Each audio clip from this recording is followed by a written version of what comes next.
अब यहाँ पर इससे पूर्व में भगवान ने कर्म करना चाहिए ये कहा था ना। कर्मियों को तो करना चाहिए, साथ साथ में ज्ञानियों को भी करना चाहिए। ठीक, तो कौन से ज्ञानियों को करना चाहिए थोड़ा सा ध्यान में भी रखना चाहिए। सभी ज्ञानी करें ये जरूरी नहीं है। ठीक, जिनका अधिकार प्राप्त हुआ है उनको करना चाहिए। ठीक है, कर्म करना चाहिए इस दृष्टि से।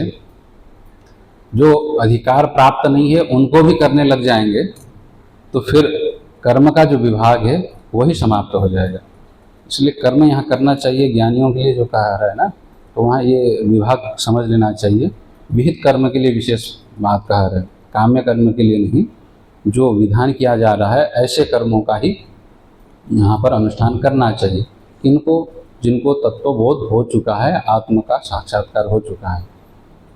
उसके दृष्टांत में भगवान ने स्वयं को बताया कि भगवान की दृष्टि से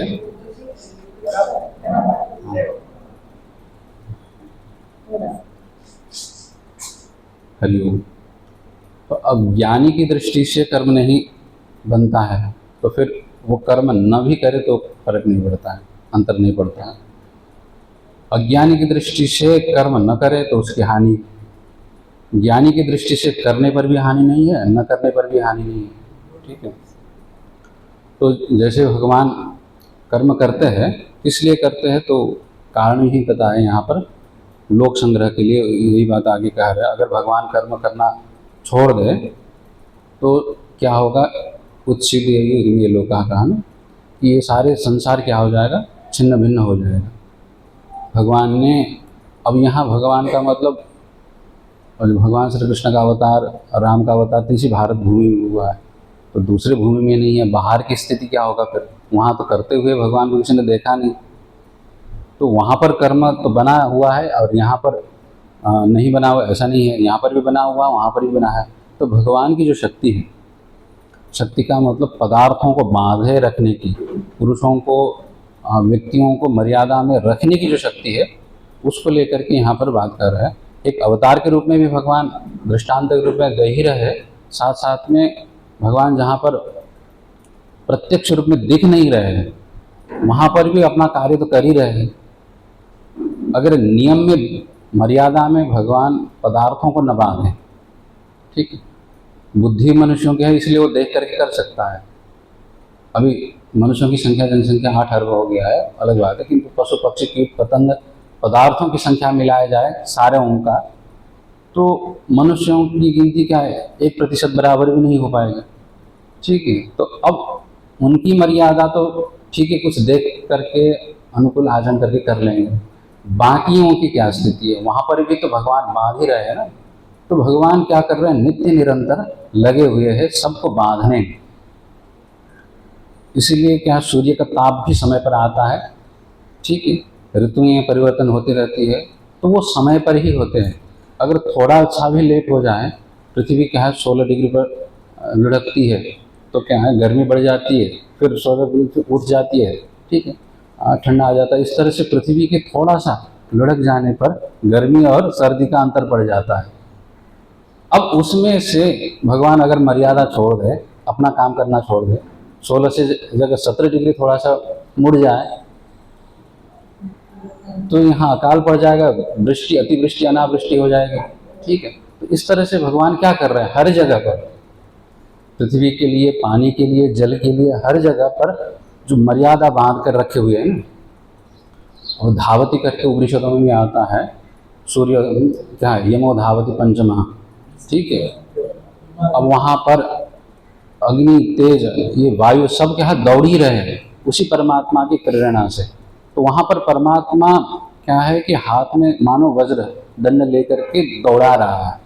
तो वहाँ पर दौड़ाने का मतलब क्या होगा कि पीछे कोई खड़ा है मूर्त रूप में, तो मूर्त रूप में तो कोई खड़ा नहीं है, ठीक है, किंतु नियमन इस तरह से कर रहा है कि पीछे न होने पर भी तो नियम की मर्यादा कोई वस्तु, पदार्थ, व्यक्ति कोई नहीं उसका अतिक्रमण कर सकता है। इस तरह से भगवान क्या है, सतत निरंतर अतिद्रित हो करके सबको प्रेरित कर रहे हैं। अब प्रेरित किस रूप में कर रहे हैं कि अंतर्यामी के रूप में हो, ठीक है, जो अंदर बैठ करके उसको संचालन कर रहा है, किंतु उसको ही नहीं पता है कि हमारे अंदर बैठ करके वो संचालित कर रहा है, ठीक है। ये अंत प्रविश्य भागवत में भी आता है, उपनिषदों में भी अंतर्यामी ब्राह्मण में इसका चर्चा की। तो वही बात यहाँ पर भी साफ कह रहे हैं कि परमात्मा इस तरह से निरंतर प्रेरित न करे तो वो लग नहीं पाता है। तो हम लोगों के अंदर भी इस तरह से एक तो बुद्धि के रूप में प्रेरित करते हैं भगवान, और परमात्मा का प्रेरणा करना भी कई प्रकार से हो सकता है, ठीक। एक तो साक्षात चैतन्य के रूप में उपस्थित होना ही उसके लिए प्रेरकत्व है। एक ईश्वर के रूप में, स्वामी के रूप में भी प्रेरणा करता है, ठीक है। एक बिना स्वामी स्वरूप भूत होकर के खुद का स्वरूप है, इस दृष्टि से भी प्रेरित कर रहा है, ठीक है। गायत्री मंत्र में सबसे बड़ा मंत्र माना जाता है, सारे सबसे बड़ा मंत्र कौन है? वेदों में गायत्री मंत्र माना जाता है। और गायत्री मंत्र में कोई चमत्कार वाली बात हो तो कहीं नहीं, मतलब ऐसा हो जाएगा वैसा हो जाएगा, कुछ कहा है क्या उसमें? इतना ही कहा धियो यो नः प्रचोदयात्, वो प्रेरित कर रहे, ठीक है, वो प्रेरणा कर ही रहा है, किंतु प्रार्थना ये हो रही है कि हमारी बुद्धि को उस सत्य की ओर प्रेरित कर दे। इतनी ही प्रार्थना है। देखिए, अब इतनी प्रार्थना को सबसे बड़ा मंत्र यहाँ पर वेदों में कहा है। क्यों? क्योंकि बुद्धि ही वो तत्व है जिसको लेकर के हम मनुष्य बन सकते हैं, पशु बन सकते हैं, देव बन सकते हैं, और इन सब का अतिक्रमण करके स्वरूपभूत परमात्मा अंतर्यामी मोक्ष के रूप में स्वरूप स्थित जो परमात्मा है उसको भी प्राप्त कर सकते हैं। तो उसी बुद्धि के बल पर होने के कारण उस बुद्धि को प्रेरित करने के लिए परमात्मा से यहाँ पर अंतर्यामी से स्वरूप से भी प्रार्थना कर रहे हैं, ठीक। तो इसीलिए गायत्री मंत्र सबसे बड़ा माना जाता है। अब वो परमात्मा तो नित्य निरंतर लगे हुए हैं, ठीक, और उस परमात्मा के स्वरूप को जो जान गए हैं, ऐसे तत्वज्ञानी भी उस स्वरूप को प्राप्त हो चुके। तो ऐसी स्थिति में ज्ञानी क्या होते हैं कि लोगों की दृष्टि में आदर्श हो जाते हैं, ठीक। अब आदर्श किसको मानना चाहिए, किसको नहीं मानना चाहिए, ये तो खुद को ही विचार करना चाहिए, क्योंकि गलत आदर्श अगर बिठा लेते हैं तो जीवन बर्बाद हो जाता है, ठीक। अब यहाँ पर भगवान ने तो क्या है, एक मर्यादित समाज को देख करके बोल रहे हैं कि शिष्ट व्यक्ति के अनुसारी क्या होते हैं, अशिष्टा शिष्टानुसारिण है, या पीछे भी कहा था। जो अशिष्ट व्यक्ति है, ठीक है, जो अज्ञानी है, मूर्ख है, खुद को समझ नहीं है, ना समझदारों के पीछे लग जाते हैं, इनका कहना इतना ही है। क्योंकि अब व्यक्ति भी अपनी अपनी दृष्टि से समझदार किसको समझता है, शिष्ट किसको समझता है, वो संघ के प्रभाव से पड़ जाता है। अगर अच्छे संघ में बैठा हुआ हो तो उसको समझ में आएगा कि यह शिष्ट है, आचार ये होता है, इस तरह से ये लोग आचार करते हैं। तो ये समझने की बात है, समझना भी चाहिए कि इसको हम अपना उत्प्रेरक माने, जिससे हम प्रेरणा ले सकें, ठीक। तो ज्ञानियों को प्रेरणा मानना चाहिए, जो अपनी मर्यादा में बैठे हुए हैं, अपने स्वरूप को तो जानते ही है, साथ साथ में दूसरे की अहित न हो इसकी दृष्टि से क्या कर रहे हैं, वो खुद कर्म भी कर रहे हैं। तो उन्हीं के लिए कह रहे हैं कि ज्ञानियों की दृष्टि से कर्म बंधन तो नहीं बनता है, किंतु वो ज्ञानी कर्म का आचरण न करें तो उनको देखते हुए दूसरे लोग भी क्या करेंगे, कर्म का परित्याग कर देंगे ना। तो इस दृष्टि से कह रहे हैं कि अब यहाँ पर जो विद्वान है, यहाँ पर साफ कह रहे हैं ना, विद्वान तथा कर्म कुर्यात्, श्लोक ये कह रहे हैं कि उस तरह से कर्म करे। तथा का मतलब होता है तेन प्रकारेण, उस रूप से विद्वान को कर्म करना चाहिए। तो यहाँ पर विद्वान शब्द का अर्थ ग्रंथ का ज्ञाता नहीं है, ठीक है, दूसरे जगह ज्ञाता हो सकता है, यहाँ पर विद्वान, ठीक है। तो विद्वान किसको कह रहे हैं, जिसको आत्मा और अनात्मा का विवेक है, शरीर से पृथक चैतन्य आत्मा स्वरूप है, और वह आत्मा क्या है, सबका अंतर्यामी परमात्मा से अभिन्न है। इस तरह से तत्वम पद के ऐक्य अर्थ का बोध जिनको हो गया है और अपने स्वरूप में स्थित हो चुके हैं, ऐसे तत्वनिष्ठ ज्ञानियों को यहाँ क्या कहा जा रहा है, विद्वान कहा जा रहा है। ऐसे जो विद्वान है वो उसी तरह से कर्म करें, तथा कुर्यात्, मतलब तेन प्रकार, उसी तरह से करे। किस प्रकार से करे, तो कहते हैं कि यथा, तथा और यथा का नित्य संबंध होता है संस्कृत में, मतलब वैसे करे, कैसे करे, वैसे ही करे, जैसे, यथा। सक्तः कुर्वन्ति। हे भारत, तुम तो ज्ञान में लगे हो। भारत शब्द का अर्थ ज्ञानम प्रकाशम, ठीक है, सत्कार्यम, ये भी अर्थ हो जाता है। तो ज्ञान में लगे हुए हे भारत, हे अर्जुन, तुम्हारे पूर्वज भी अच्छे अच्छे थे, ज्ञानी हुए, कर्म में लगे हुए थे, और तुम भी उन्हीं के वंशज हो। इसीलिए भारत, ठीक है, अब अपने कुल के मर्यादा से भी लोग क्या है, आचरण उसी तरह से करते हैं। हमारे कुल के अच्छे थे तो हमको भी अच्छे कर्म करने चाहिए, ये भाव बन ही जाता है, ठीक है। पीछे आगे वालों ने कुछ नहीं किया तो हम क्यों करें, ये भी बन जाता है। इस दृष्टि से भी यहाँ भारत यह संबोधन कर रहे हैं। तो तथा तेन प्रकारेण, उसी तरह से करे विद्वान। किस तरह से करे कि जैसे सक्त होते हैं, सक्त मतलब आसक्त, यहाँ सक्त का अर्थ कर लेंगे टीकाकार से, आसक्ति। अब आसक्ति भी कर्म आसक्ति और फलासक्ति दोनों तरह से हो सकती है। फलों में भी जो आसक्ति रखते हैं और कर्म में भी आसक्ति रहती है। फलों में आसक्ति, फल मुझे ही मिले, ये फल की आसक्ति है, और कर्म में आसक्ति, कर्म मैं ही करूं, ये क्या है, कर्म की आसक्ति है। अब ये कभी कभी कर्म करने की इच्छा नहीं होती, किंतु लोकेशणा से लोगों को कर्म करने की इच्छा हो जाती है, दिखाने की दृष्टि से भी। एक फल पाने की इच्छा से कर्म करते हैं, ये तो सबको स्वाभाविक है। अब धीरे धीरे समय क्या बीत जाता है, आयु थोड़ी सी, संपत्ति, फल मिल गया, तो फिर क्या है कि मैं ही कर्म करूं, ये भाव बढ़ जाता है। मैं ही पूजा करूं, मैं ही मठ मंदिर बनाऊं, इस संस्था का मैं ही अध्यक्ष बन जाऊं, ये क्या है, कर्म की जो आसक्ति है। तो ये इस तरह के जो आसक्ति किन में होता है, तो कहते हैं अज्ञानियों में होता है, क्योंकि उनको अंतर नहीं पता पड़ रहा है कि कर्म कौन कर रहा है, ये जिनको नहीं पता होता है, उन्हीं में ये आसक्ति रहती है कि आखिर शरीर से कर्म हो रहा है, मन से कर्म हो रहा है, चेतन से कर्म हो रहा है, दोनों के अध्यास से हो रहा है, कर्म हो किसी से रहा है। जिनको ये बोध नहीं है वही क्या कहते हैं कि मैं ही कर्म करूं, मुझे ही कर्म का फल मिले। अब उनको पता ही नहीं कि कर्म का फल किसे मिल रहा है और कर्म किसके द्वारा हो रहा है, ये पता नहीं होता है। तो फिर इसी की वजह से, अज्ञान की वजह से ही आसक्ति बढ़ती है। तो इस तरह से जो आसक्त है, चाहे कर्म में आसक्त हो, चाहे कर्म के फल में आसक्त हो, तो उस प्रकार के जो लोग होते हैं वो यथा कर्म कुर्वन्ति, जिस प्रकार से करते हैं, मतलब उसी श्रद्धा भक्ति प्रेम से करते हैं। मतलब जिस श्रद्धा से, जिस प्रेम से, जिस भक्ति से वो अज्ञानी कर्म कर रहा है, उसी तरह से मतलब उसी तरह की अज्ञान बिना रखे, आसक्ति तो नहीं है, कर्मासक्ति भी नहीं है, फलासक्ति भी नहीं है, किंतु उत्साह वैसा ही बेजोड़ है। उसी उत्साह से कर्म करे जिस उत्साह से अज्ञानी कर्म करता है। इसलिए करे, प्रयोजन भी तो होना चाहिए। अज्ञानियों के लिए तो प्रयोजन ये हो जाता है कि कर्म करने से कर्म का फल मिलेगा, अथवा फल न हो तब भी कर्म करने पर यश मिलेगा। ठीक है, मैं करूँगा तो सब लोग वाह वाह करेंगे, वाह बढ़िया, सुंदर किया, बड़ा अच्छा लगा, इस तरह से। अथवा कर्म करने का आदत होने के कारण संस्कार इतना है कि करे बिना रहा नहीं जा सकता है, तो आदत बस भी करता ही है। ऐसा नहीं है कि किसी लोगों को क्या होता है, कई लोगों को फल भी नहीं चाहिए, फिर कर्म किए जा रहे। क्यों? क्योंकि आदत ऐसा पड़ गया है। अब वहाँ पर लोक संग्रह नहीं है, आदत ऐसे पड़ गया है कि अब संस्कार हो गया कि रहे बिना नहीं जा सकता, किए बिना रहा नहीं जा सकता, इस तरह से स्वभाव बन गया है। तो वो किस उत्साह से करते, किस उमंग से करते हैं, उसी उत्साह उमंग के साथ ही ज्ञानियों को भी कर्म करना चाहिए।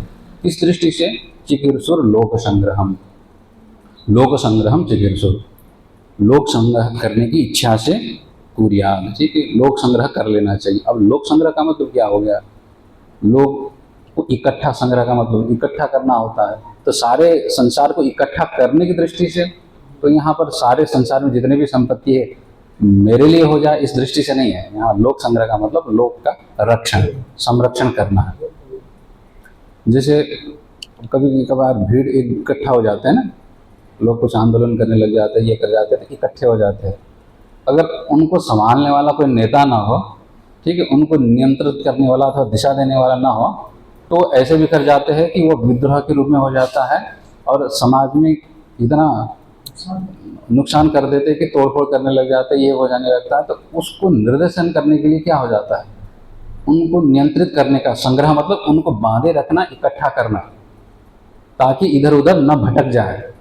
उसी तरह से संसार को, लोक को इधर उधर भटक न जाए, उसको दिशा दिखाना जरूरी हो जाता है। तो उस दिशा दिखाने की दृष्टि से उसको बांधे रखने की, ताकि दुर्मार्ग पर न जाए, दुर्व्यसन पर न जाए, दुर्गति पर न जाए। इसलिए अंकुश यहाँ पर सीधा आंख से दिखने वाला तो है नहीं। तो किस तरह का होगा कि ज्ञानी का जो आचरण होगा वही अंकुश का काम करेगा बांधे रखने के लिए। देखिए इतने अच्छे ज्ञानी है, उनको जरूरत नहीं, फिर भी कर रहे, तो हमें तो जरूर करना चाहिए। इस दृष्टि को बनाए रखने के लिए क्या करना चाहिए, ज्ञानी को कर्म करते रहना चाहिए। तो ज्ञानी को भी कर्म, कौन सा कर्म करना चाहिए, जो उसको मर्यादा देता हो, करने की अनुमति देता हो, विधि उसको प्रदान करता हो। और कर्म कर तो सकता है, कुछ भी कर्म कर ले। अब जैसे मान लीजिए संन्यास हुआ है, ठीक है, अब तब तो ज्ञान भी हो गया, अब कुछ भी कर सकता है, मतलब विवाह भी कर ले, ये तो मर्यादा नहीं देगा ना। तो जिसका अधिकार है, अब संन्यास हो गया तो अग्निहोत्र आदि कर ले, ये भी नहीं, ठीक। तो अब राजा होगा तो जनक की तरह राज्य का शासन कर ले, अर्जुन होगा तो वो क्षत्रिय है तो योद्धा है तो युद्ध से न भागे। अगर ज्ञान भी हो जाए तो अपने कर्तव्य का परित्याग करके दौड़ने से कोई फायदा नहीं होगा, यही यहाँ पर भगवान कह रहे हैं, ठीक। तो इस तरह से यह श्लोक यहाँ पर भगवान ने ज्ञानियों को दिशा निर्देश दे रहे हैं। तत्व ज्ञान होने के बाद भी लोक के संरक्षण के लिए क्या कर लेना चाहिए, कर्म को उसी तन्मयता के साथ कर लेना चाहिए, अपनी मर्यादा में रहते हुए। अब यहाँ पर ये श्लोक का अर्थ हो गया, टीका भी करनी है ना।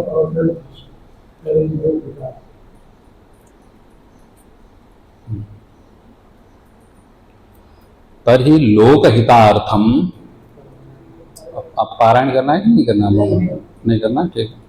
तर्हि लोकहितार्थम कर्मणि प्रवृत्तेन विदुषा कथम कर्म कर्तव्यम इत्याकांक्षायाम आह शक्ता इति, ठीक है। अब यह भूमिका है श्लोक की, भूमिका ये बांध रहे हैं कि तब तो क्या हो गया कि लोकहितार्थम कर्मणि प्रवृत्तेन विदुषा, भगवान ने पीछे कह ही दिया कि भगवान अगर कर्म करना छोड़ दे तो उत्सिका, ये सारे संसार ही पथभ्रष्ट हो जाएंगे, समाप्त हो जाएंगे, विनाश की कगार पर खड़े हो जाएंगे। तो ऐसी स्थिति में तो भगवान भी कर रहे, तो फिर ज्ञानियों को भी कर्म करना चाहिए, यह बात सुनिश्चित हो गया, ठीक। तो लोक हित के लिए कर्म अगर ज्ञानी करने लग रहा है तो किस दृष्टि से करना चाहिए, कथम कर्म कर्तव्यम, ठीक है। कर्म किस प्रकार से करना चाहिए, इस प्रकार की यहाँ पर आकांक्षा होगी। अगर ज्ञानी को कर्म करना ही चाहिए तो किस रूप से करना चाहिए, ये जिज्ञासा होगी। तो इस जिज्ञासा को शांत करने के लिए कह रहे कि शक्ता इति, ठीक है। ये इसी के उत्तर में ये 25वां श्लोक आया है।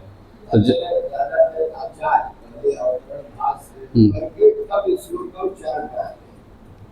ठीक है। अब शक्ता के ये भूमिका श्लोक का हो गया। अब आगे कह रहे हैं कि एक एक शब्द का अर्थ और व्याख्या शंकरानंद जी स्वयं कहेंगे।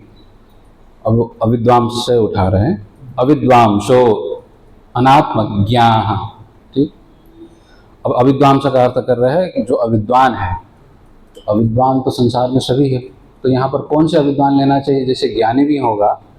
अब आत्मज्ञानी को अब फिजिक्स का, मैथमेटिक्स का पूछेंगे तो पता होगा क्या, तो वो भी अज्ञानी हो जाएंगे क्या। तो उस दृष्टि से यहाँ पर अज्ञानी नहीं कह रहे, ठीक है। तो अज्ञानी किसको कह रहे हैं यहाँ पर, अनात्मज्ञ, जो आत्मा के स्वरूप को नहीं जानता है, ठीक है। यहाँ पदार्थों को, अनात्मा मतलब जड़ वस्तुओं को जानता है, इस दृष्टि से ज्ञानी नहीं कह रहे, अपने स्वरूप को जानता है, इस दृष्टि से ज्ञानी कह रहे। और जो अपने स्वरूप को नहीं जानता है उसको यहाँ क्या कह रहे हैं, अज्ञानी कह रहे हैं, ठीक है। तो अनात्मज्ञ, जो आत्मस्वरूप को नहीं जानता है उसी को यहाँ पर अज्ञानी लेना चाहिए, अविद्वांस लेना चाहिए। वो किस तरह से, कर्माणि, कर्म फल, कर्मजन्य फले स्वर्ग पुत्र धनादो शक्ता, वह क्या होता है, कर्मणि, कर्म में, कर्मणि ये सप्तमी है, तो कर्मणि कर्म में, कौन से कर्म, तो कर्मजन्य फले स्वर्ग पुत्र धनादो, कर्म में आसक्त होता है, ठीक है। तो कर्म में आसक्ति किसकी हो, तो यहाँ कर्म का अर्थ ये स्वयं कर रहे हैं कि कर्म का मतलब यहाँ पर कर्मजन्य फल ये लेना चाहिए। तो फल एक है नहीं ना, तो सामान्य रूप से इन्होंने ले दिया, स्वर्ग परलोक का फल हो गया, इस लोक का फल पुत्र और धन हो गया, आदि से जो आपके अपने मन में कामना है सारे ले लीजिए। जितनी भी इच्छा वासनाएं बैठी हुई है सबकी अपनी अपनी अलग अलग है, उन सब को फल के आदि से ले लेना चाहिए। ठीक है, बंगला हो, गाड़ी हो, ठीक है, अब नौका हो, प्लेन हो, अब जितने भी अब भोग की सामग्री आपको रुचिकर हो, इच्छा वासना है, वो सब आदि शब्द से ले लीजिए। तो ये सारे कर्मों से उत्पन्न होने वाले फल हैं। उन फल में, ठीक है, कर्म, कर्म का अर्थ इन्होंने कर्म का फल ले लिया है। क्यों ऐसा करते हैं? तो कार्य कारण में अभेद के रूप में प्रयोग करते हैं। प्राय क्या है, फल को भी कारण के रूप में प्रयोग कर देते हैं और कर्म और कारण को भी कार्य के रूप में प्रयोग कर देते। इस तरह संस्कृत में प्रयोग करने का चलन है। ठीक है, हाँ, और कभी कभी गीता में भी भगवान ने 13 अध्याय में कहा ना, तो एतत् ज्ञानम इति प्रोक्तम करके ज्ञान की जो साधन है उनको भी उन्होंने ज्ञान ही कह दिया है। और कभी यहाँ पर इन्होंने क्या कह दिया, कर्म का जो फल है उसको कर्म कह दिया। ठीक, तो कर्म के फल में जिस तरह से अज्ञानी आसक्त होते हैं, तो कर्म के फल क्या है, कर्मजन्य फल क्या है, तो कर्म परलोक देखा जाए तो स्वर्ग आदि है, मरने के बाद स्वर्ग मिल जाए, ठीक है, आराम से वहाँ पर इंद्र के साथ खाने पीने को मिल जाए, ये इच्छा होगी। अब ये सुन करके होती है, ठीक है, कुछ इच्छाएं सुन करके भी जग जाती है। अब स्वर्ग तो देखा किसी ने नहीं है, और देखा नहीं है तो फिर सुना तो है ना, सुनने पर भी क्या हो जाता है, वासना उत्पन्न हो जाती है, इच्छा पैदा हो जाती है सुन करके। मिले ना मिले अलग बात है, किंतु इच्छा तो हो ही सकती है सुनकर। ठीक, अब परलोक के विषय में हो गया, अब किसी को परलोक का ना हो तो इसी लोक का हो जाता है। तो पुत्र धन आदि, पुत्र कह दिया, पुत्र ये सब उपलक्षण है, पुत्र है, पत्नी है, पति है, ठीक है, ये धन संत, ये सब क्या है, कर्मजन्य फल है। इस फलों में सक्ता, अब सक्त शब्द का अर्थ कर रहे हैं आसक्ति मंतो भूत्वा, सक्त है, और सक्त का मतलब होता है आसक्ति। तो आसक्ति से युक्त होकर के ही क्या करते हैं अज्ञानी, नियमेन श्रद्धा भक्तिभ्याम यथा विहितम कर्म कुर्वन्ति तथैव वर्तमानः सन् लोक संग्रहं चिकीर्षुर् विद्वान् ब्रह्मविद अधिकारिकः स्वयं असक्तः कर्तृत्वाभिनिवेश रहितः फलापेक्षा रहितोपि भूत्वा कर्म कुर्यात्। ठीक है, ये वाक्य पूरा एक है, धीरे धीरे एक एक पंक्ति पढ़ना है ना, कि समरी पढ़ना है, एक एक पंक्ति है। ठीक है, ठीक।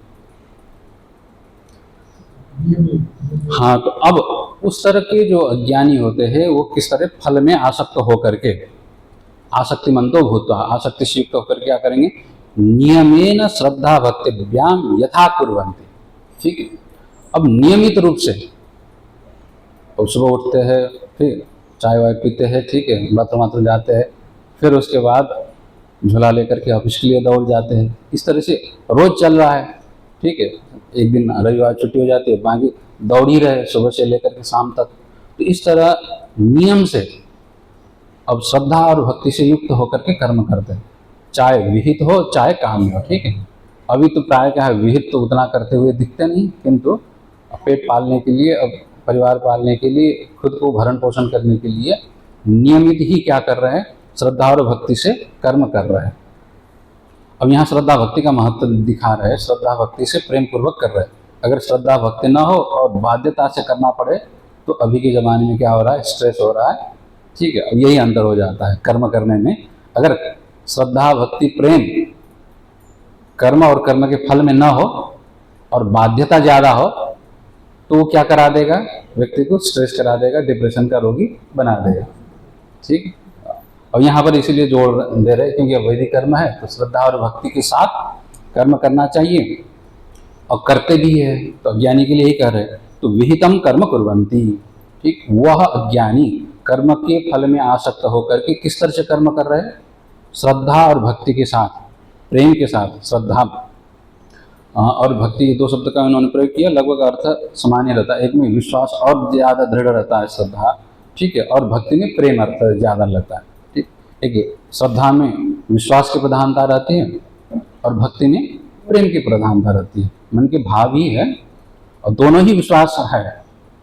एक में विश्वास की प्रधानता को लेकर के श्रद्धा कह दिया और एक में प्रेम की प्रधानता को लेकर के भक्ति कह दिया। ठीक है, तो इस तरह से श्रद्धा और भक्ति से जो उसको कहा गया हो, सुबह उठ करके भगवान की शिव जी की पूजा करो तो तुम्हारा क्या है, कल्याण हो जाएगा, बाल बच्चे ठीक ठाक रहेंगे, तुम्हारी नौकरी रहेगा, स्वास्थ्य अच्छा होगा। इस तरह से जब विधान कर देते हैं तो वो बड़े श्रद्धा भक्ति से करते हैं, मंदिर चले जाते हैं।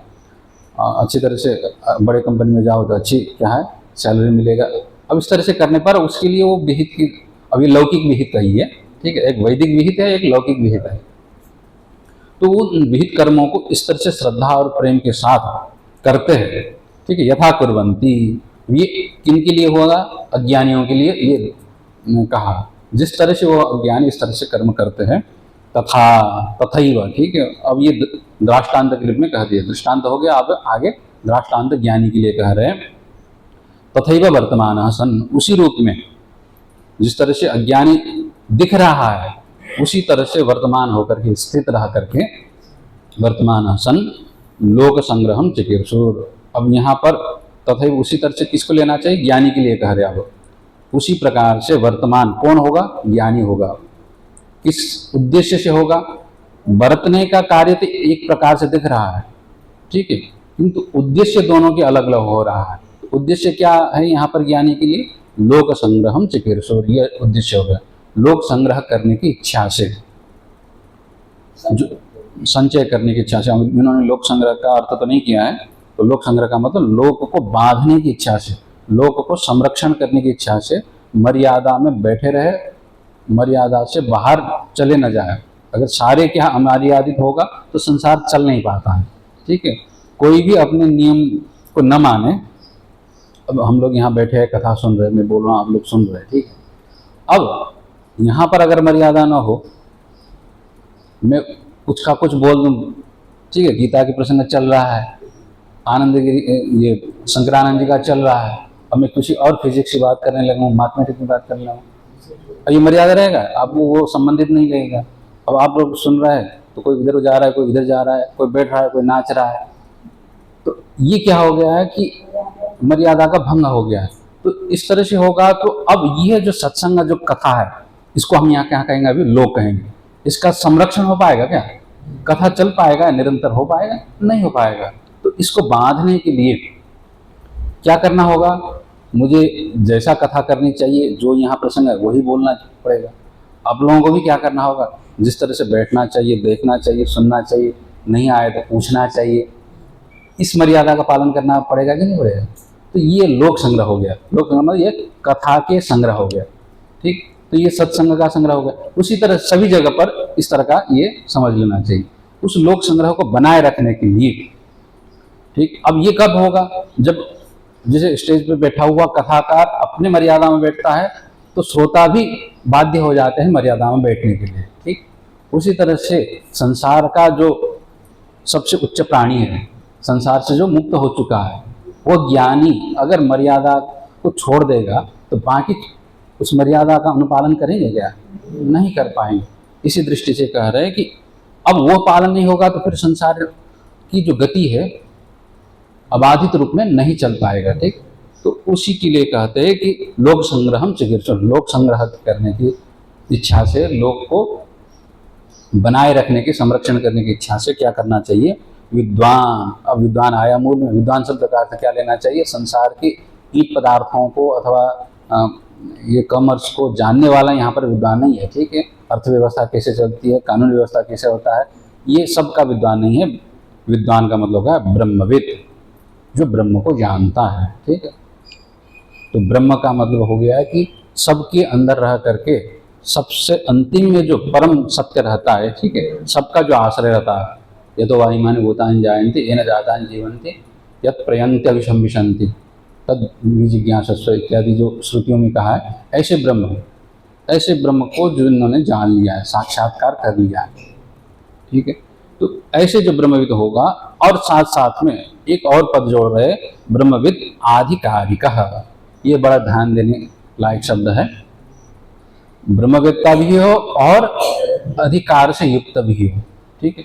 मतलब जिसके लिए जो योग्य कर्म करने का अधिकार हो, उस अधिकार से युक्त होकर के ही वो कर्म करे।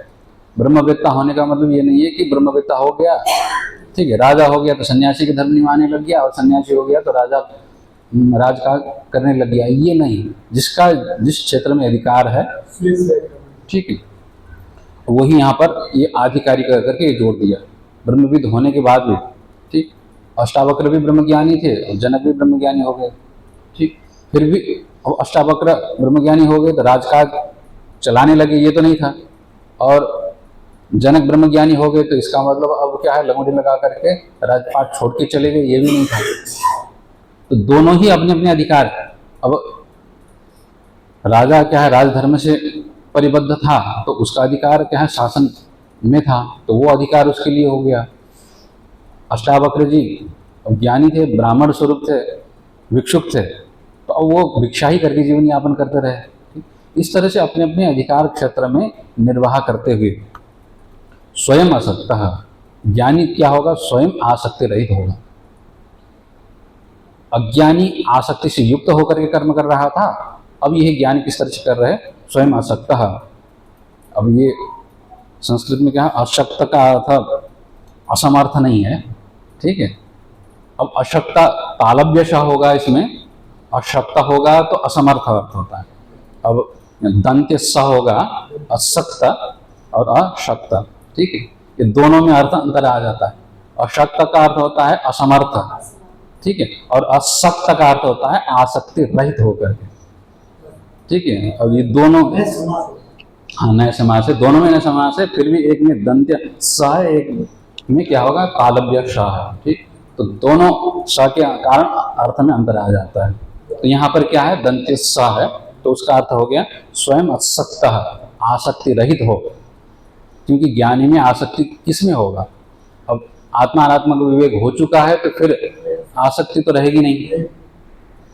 तो आसक्ति रहित होने का मतलब क्या हो गया, ये भी आगे अर्थ कह ही रहे हैं। अशक्त मूल में आया है तो उसका ही अर्थ कर रहे हैं, कर्तृत्वाभिनिवेश रहित। ठीक है, कर्तृत्व का जो अभिमान, मैं करने वाला हूं, मैं करता हूं, मैंने किया, जो ये अभिमान रहता है किसमें, अज्ञानियों में रहता है, और ज्ञानी में इस तरह के अभिमान नहीं रहता है। अशक्त का मतलब कर्तृत्व के अभिमान, मैंने किया, मैं करता हूं, मैंने करवाया, कर्तृत्व कार्तृत्व ये सब इसी में आ जाता है। करने का भी अभिमान रहता है, करवाने का भी अभिमान रहता है। ठीक है, ये दोनों ही कर्तृत्व अभिमान को ही समझ लेना चाहिए। उन अभिमान से रहित होकर के, एक कर्तृत्व का अभिमान, दूसरा फलापेक्षा रहितोपि भूत्वा, दूसरा और जोड़ रहे साथ साथ में आसक्ति नहीं है, अर्थात कर्तृत्व का अभिमान भी नहीं है, मैंने किया यह अभिनिवेश नहीं है, और दूसरा फलापेक्षा रहित, फल की अपेक्षा भी नहीं है। ऐसा हो जाए प्रयोजन, क्योंकि ज्ञानी के लिए क्या, कृत कार्य होने के कारण कोई कर्तव्य तो अवशेष रहा नहीं, तो कर्तव्य उद्देश्य होता तो उसकी अपेक्षा रहती, तो फल की भी अपेक्षा रहित होकर के कर्म कुर्यात्, ज्ञानी को इस तरह से कर्म करना चाहिए। अब यहाँ कुर्यात् का मतलब विधि नहीं है, करना ही चाहिए, यहाँ पर आदेश नहीं है। ठीक है, ये बात समझ लीजिए, केवल प्रेरणा है।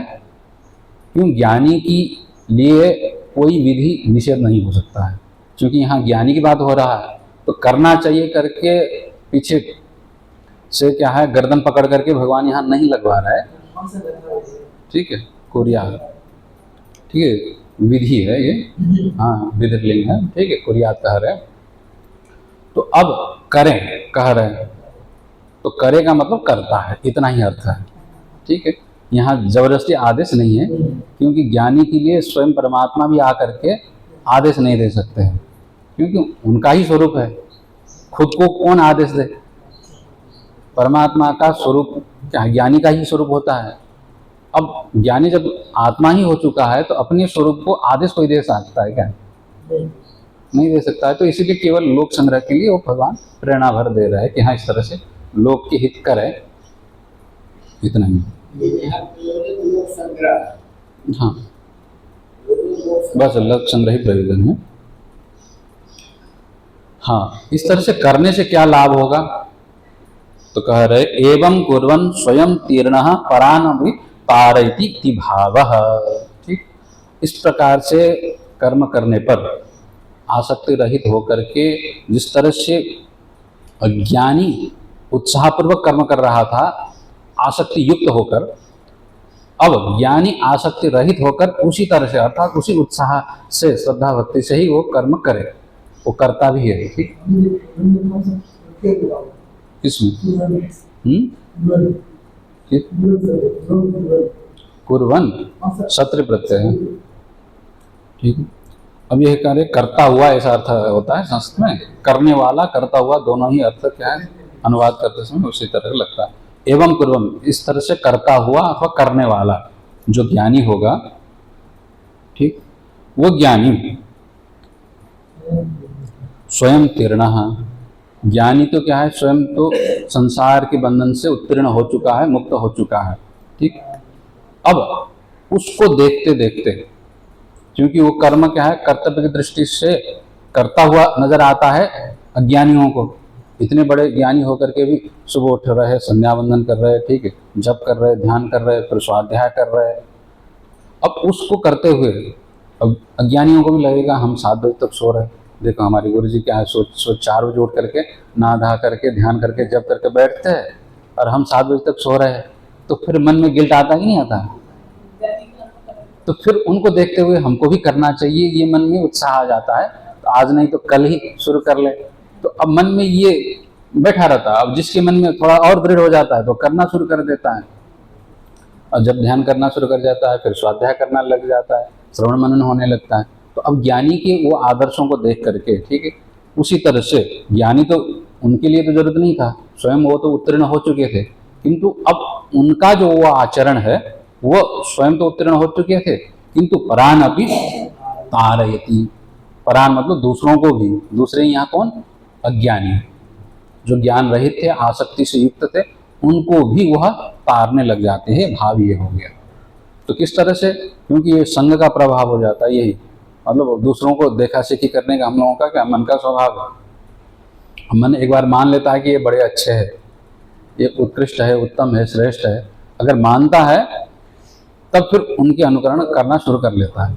और वो श्रेष्ठ हो ना हो दूसरी बात है, ठीक है, किंतु उनकी दृष्टि से, अब अज्ञानी की दृष्टि से उनको लगने लग जाता है कि हाँ ये अच्छे हैं, तो फिर उन्हीं के नकल करना शुरू हो जाता है। वो जिस तरह से बैठते हैं, जिस तरह से खाते हैं, जिस तरह से बोलते हैं, फिर दूसरे भी क्या है उनको श्रेष्ठ मानने वाले लोग क्या करने लगते हैं, उसी तरह से बोलना, उसी तरह से खाना, ठीक है।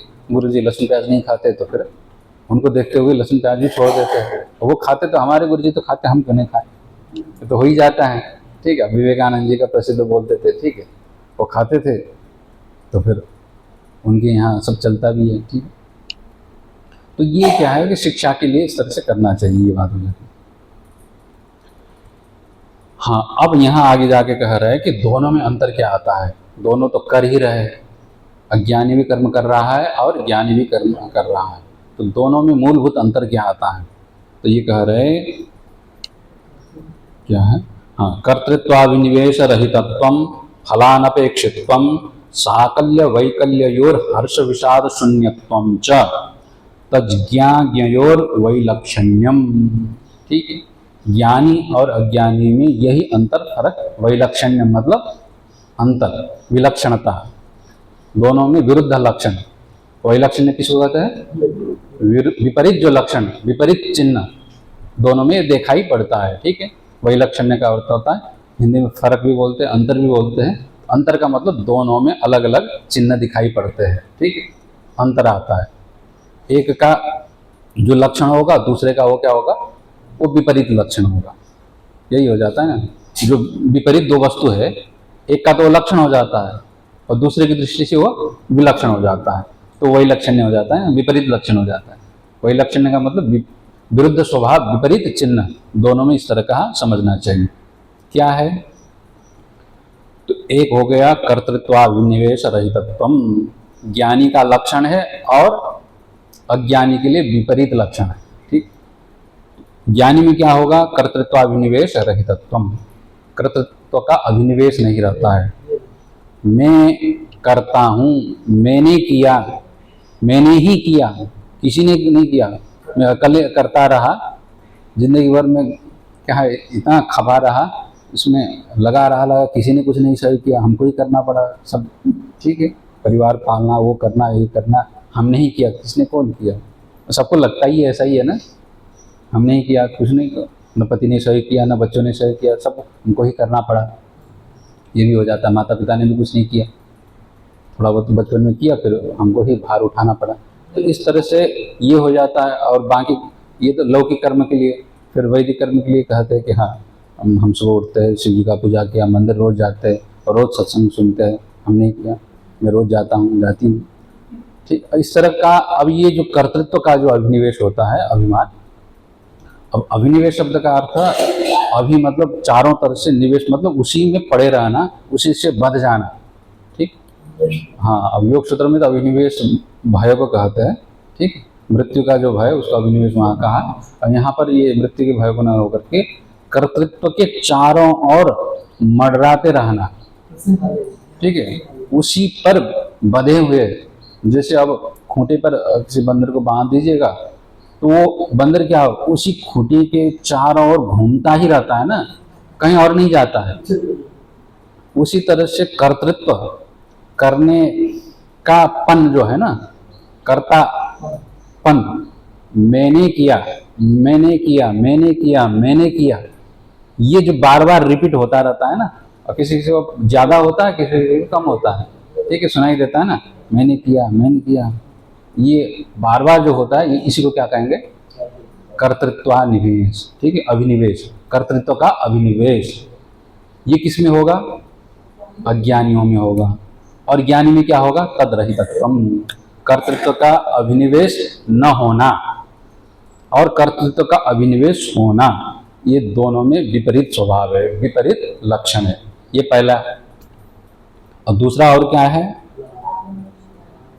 फलानपेक्षित्वम, ठीक। दूसरा फलापेक्षित्वम और फलानपेक्षित्वम, लिखा तो एक है किंतु अब दो समझ लेना चाहिए, ठीक है, क्योंकि दोनों में विपरीत स्वभाव कह रहा है ना। एक का जो स्वभाव होगा दूसरे का विपरीत स्वभाव होगा। तो एक ज्ञानी का स्वभाव क्या रहेगा, उसमें लक्षण फलानपेक्षित्वम, फल की अपेक्षा न होना, अपेक्षा वो नहीं करता है कि हमको यह मिले और यह चाहिए, वह चाहिए। पहले कर्तृत्व का अभिनिवेश था, मैंने किया, इसीलिए क्या होना चाहिए, मुझे मिलना चाहिए। पहले कर्तृत्व का अभिनिवेश आता है, अभिमान आता है, मैंने किया, तो मैंने किया तो उसका फल भी किसको मिलना चाहिए, मुझे ही मिलना चाहिए। ये अज्ञानियों में रहता है। और ज्ञानी में चूंकि मैंने किया ये भाव ही नहीं है, कर्तापन नहीं है, तो मुझे मिलना चाहिए, ये अपेक्षा भी नहीं रहती है, तो अनपेक्षित्वम। तो फलानपेक्षित्वम, फल की अपेक्षा भी ज्ञानियों में नहीं रहता है और फल की अपेक्षा अज्ञानियों में रहता है। ये दो विलक्षण, दूसरा यहाँ पर वैलक्षण ने कह दिया। तीसरा क्या है, हाँ, साकल्य वैकल्ययोर हर्ष विषाद शून्यत्वम च, ठीक है। साकल्य, साकल्य मतलब कलाओं से सहित होने पर उसको सकल कहते हैं ना, सकल मतलब पूर्णता, साकल्य मतलब पूर्णता होने पर, और वैकल्य मतलब अधूरा हो जाने पर। विकल हो गए ना, आधा ही काम बना, बाकी अधूरा रह गया, टूट फूट गया, कर रहे थे हो नहीं पाया, विकल हो गया, कर रहे थे पूरा हो गया। अब कुछ काम करते हैं, किसी किसी का तो क्या काम पूरा हो जाता है और किसी किसी का अधूरा रह जाता है। तो पूर्ति होने पर, कार्य संपन्न होने पर, कार्य की सकलता होने पर, मतलब पूरी जो शुरुआत की थी जैसे, वैसा ही आप जिस उद्देश्य से कर रहे थे कार्य उसी तरह से संपन्न हो गया, तो क्या होगा, हर्ष हो जाता है, बढ़िया होगा, इतना बढ़िया सुंदर, अपनी इच्छा के हिसाब से, आकांक्षा के हिसाब से जैसे चाहा वैसे काम पूरा हुआ और काम का फल भी मिल गया। सकलता, सकलता का मतलब ये होगा काम पूरा होने के बाद फल तक लेना चाहिए। काम तो जैसे तैसे सारा, जैसे बिल्डिंग बनाना था सारा काम हो गया, अब उसका पैसा दूसरा ले गया, कुछ नहीं मिला, तो ये सकल नहीं, काम तो पूरा हो गया, फल नहीं मिला ना, वो भी विकल ही माना जाएगा। मतलब काम से लेकर के फल तक पूरे जब पूरा हो जाता है तो वो क्या है, सकल कार्य हो गया, संपूर्ण अंग सहित हो गया ना, फल सहित हो गया। तो वो होने पर क्या होता है, हर्ष हो जाता है, और आधा अधूरा रहने पर विषाद होता है, खेद होता है, अप्रसन्नता होती है। तो यह ज्ञानी में नहीं होता है। पूरा होने पर भी उनकी चित्त वैसे ही प्रसन्न है और अधूरा रहने पर भी क्योंकि उसमें आसक्ति नहीं है तो उसी तरह से प्रसन्न है, ठीक है। तो इस दृष्टि से ज्ञानी में हर्ष विषाद रहितत्व है और अज्ञानी में हर्ष विषाद सहितत्व है, ठीक। इस तरह से यहाँ पर कितना 3 अंतर बताया ना, कर्तृत्व विनिवेश होना और न होना, फल की अपेक्षा होना और न होना, और कार्य की पूर्ति और अपूर्ति में हर्ष और विषाद का होना और न होना। इस तरह से ज्ञानियों में और अज्ञानियों में ये अंतर आता है। मूलभूत अंतर तो ये है, किंतु कार्य करते समय दोनों में कोई अंतर दिखाई नहीं पड़ता है। बल्कि यहाँ तक कहते हैं कि ज्ञानियों में कार्य करने में उत्साह अज्ञानियों की अपेक्षा और ज्यादा दिखता है, बड़ा प्रसन्न होकर के कर रहा है। ठीक है, तो इस तरह से कह रहे नियमेन कर्म करणम तो उभयत्र समम एव। दोनों में समानता क्या दिखती है, तो वही कह रहे कि विद्वान और अविद्वान दोनों में नियमेन कर्म करणम, नियम से, ज्ञानी भी सुबह उठ करके ध्यान भजन कर रहा है, अज्ञानी भी उठ करके मंदिर में दौड़ रहा है, अपना अपना कार्य कर रहा है। दोनों में नियम से श्रद्धा भक्तिपूर्वक उत्साहपूर्वक कार्य करने में अंतर नहीं है, दोनों में समानता है। और असमानता किन में है, यही है कि अभिनिवेश नहीं होता है, अपेक्षा नहीं रहती है, और कार्यों के जो फल और फल के अभाव से चित्त में क्षोभ नहीं होता है। तो ये ज्ञानी और अज्ञानियों में ये अंतर आ गया। ठीक है, ये श्लोक भी पूरा हो गया, इतना नहीं करता है। ओम पूर्णमदः पूर्णमिदं पूर्णात् पूर्णमुदच्यते पूर्णस्य पूर्णमादाय पूर्णमेवावशिष्यते। ओम शांति शांति शांति। सगंवादरायणं सूत्रभाष्यकृतौ वन्दे भगवन्तो पुनः पुनः। ईश्वरो गुरुरात्मेति मूर्तिभेदविभागिने व्योमवद्व्याप्तदेहाय दक्षिणामूर्तये नमः।